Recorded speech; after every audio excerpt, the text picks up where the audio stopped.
في يوم من الأيام كان في أسد قوي بيحكم منطقة واسعة في السافانا الأفريقية. وفي يوم لقى نفسه محاصر بقطيع ضباع بيحاول يهجم عليه.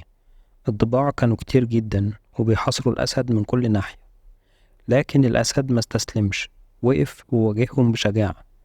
بدأ يزمجر بصوت هز الأرض، لدرجة إن الضباع نفسها تراجعت من الخوف. الأسد بكل ثقة بدأ يهجم عليهم واحد واحد، لحد ما قدر يفرض سيطرته ويرجع كل ضبع لمكانه. من اللحظة دي الضباع ما كانتش تقدر تقرب من أراضيه تاني.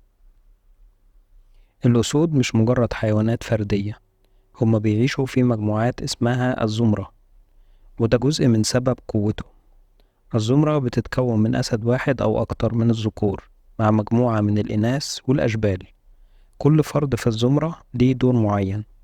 الإناث مثلا بتهتم بالصيد، أما الذكور فدورهم حماية الزمرة.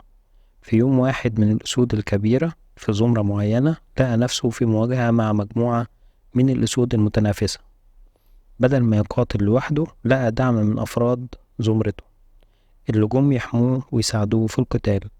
وفي النهاية الزمرة انتصرت وحافظت على الأرض. القصة دي بتبين ليه الأسد بيتسمى ملك الغابة. حتى لو كان في السافانا، القوة الشجاعة والسيطرة على منطقته بتخلي كل الحيوانات تهابه، حتى لو كانوا أكتر عددا. الأسد مش ملك لأنه قوي بس، لكن كمان لأنه بيفهم قيمة التعاون والعائلة. الأسود بتعرف تشتغل مع بعضها، وده بيدعم موقفهم في الطبيعة. في ليلة هادية في الغابة كل الحيوانات كانت نايمة أو في حالة استرخاء، لحد ما سمعوا صوت زئير الأسد. الصوت كان مسموع من على بعد كيلومترات وهز الغابة كلها.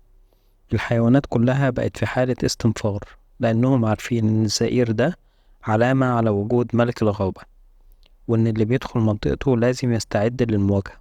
حتى الحيوانات المفترسة التانية كانت بتفضل تبعد عن طريقه لما تسمع صوته. الأسد مش بيسيطر بالقوة الجسدية بس، لكن كمان بالصوت. زئيره القوي هو علامة على القوة والسيطرة، وبيخلي كل اللي حواليه يحسوا برهبته. ليه الأسد بيتسمى ملك الغابة؟